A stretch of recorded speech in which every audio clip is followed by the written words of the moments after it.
ప్రేమ అంటే ఏమిటో అర్థం తెలియకుండా మనం దేవుణ్ణి వెంబడిస్తున్నామంటే ఇక ఏమనుకోవాలో చూద్దాం. చూడండి ఒక మాట, ప్రేమ అంటే ఏమిటో అర్థం బైబిల్లో నుంచే మనం చూద్దాం. మనం ఆయన ఆజ్ఞల ప్రకారము నడుచుటయే ప్రేమ. మనం ఆయన ఆజ్ఞల ప్రకారము నడుచుటయే ప్రేమ. మీరు మొదటి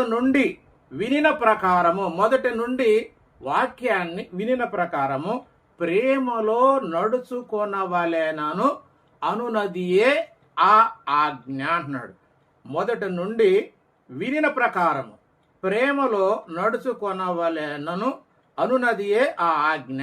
అంటే మనము ఏ మాటలైతే ఆయన చెప్పాడో, దేవుడు ఏమి చెప్పాడు, క్రీస్తు ద్వారా దేవుడు ఏమి పలికాడు, అపోస్తుల ద్వారా క్రీస్తు ఏమి చెప్పించాడు, ఈ మాటల ప్రకారంగా మనం ప్రకటించి విశ్వసించి నమ్మి మన